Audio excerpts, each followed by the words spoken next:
In a quiet coastal village surrounded by cliffs and endless blue ocean, there lived a young boy named Aaron, known not for strength or talent, but for something far more unusual. He talked to the wind. The villagers often laughed when they saw him standing on the shore, whispering into the breeze as if it could hear him. But Aaron believed the wind carried feelings, memories, and voices from places far beyond the sea.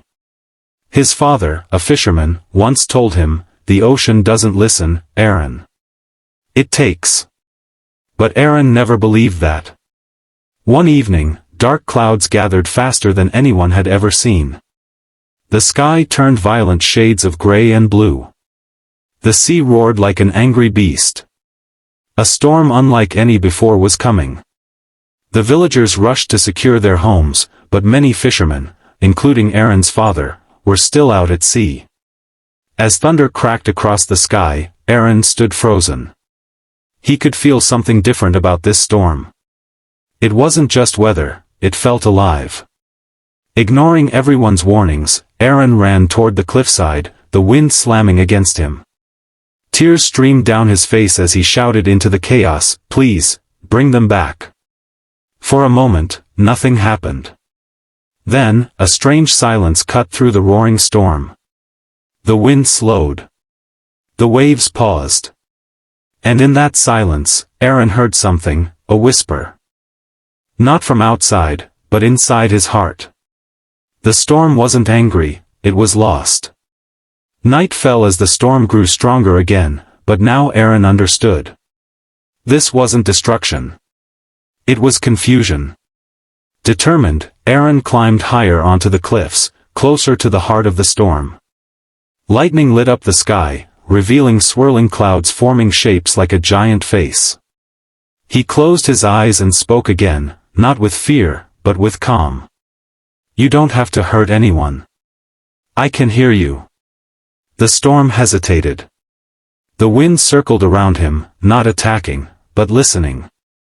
Far out at sea, broken boats struggled against the waves. Aaron focused harder than ever before. "Guide them back, please." The storm shifted direction. The waves softened, just enough. One by one, boats began finding their way toward the shore. The villagers watched in disbelief as the impossible happened. But the storm wasn't gone. It still raged above, unstable and wild. Aaron realized something: calming the storm wasn't enough. It needed peace. He remembered his mother, who used to hum a soft melody when he was afraid of thunder as a child. So Aaron began to hum. Softly at first. Then louder. The wind slowed again. The storm clouds softened in shape.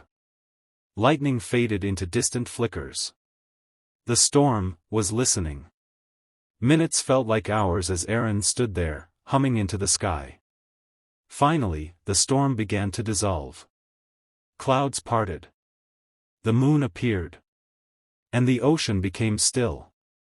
At sunrise, the fishermen returned safely, including Aaron's father. The villagers no longer laughed. They watched Aaron with awe. His father knelt before him, speechless. Aaron just smiled and looked at the wind brushing past him gently. From that day on, the village changed. They no longer feared the ocean the same way. And Aaron was no longer the boy who talked to the wind. He was the boy who taught the storm to listen. The ocean, once feared, became something people respected, even listened to. Fishermen began to pause before sailing, closing their eyes for a moment as if waiting for the wind's permission. And at the center of it all stood Aaron. But something inside him had changed. The wind no longer felt like just a friend. It felt deeper. Older. Like it carried secrets it hadn't yet revealed. Days passed peacefully, but Aaron began noticing strange things. The breeze would suddenly shift direction without reason. Gentle winds would carry faint echoes, voices he couldn't fully understand. Sometimes, at night, he would wake up feeling like someone was calling him from far beyond the sea. One evening, as the sun dipped below the horizon, painting the sky in gold and crimson. Aaron stood alone at the cliff again. The wind was quiet. Too quiet. "Are you there?" he whispered. For a moment, nothing answered. Then, a soft, unfamiliar gust brushed past him, not warm like before, but cold. And distant. Aaron's eyes narrowed. This wasn't the same wind he knew. This wind felt broken. Far out in the ocean, the horizon darkened, not with clouds, but with something else. Something slow. Something watching. That night, Aaron couldn't sleep. The whispers returned. But this time, they were clearer. Not one voice. Many. And they were afraid. The next morning, the fishermen returned early, their faces pale. "There's something wrong with the sea," one of them said. If you enjoy our content, don't forget to like red heart, share repeat button, and follow bell our channel for more amazing videos.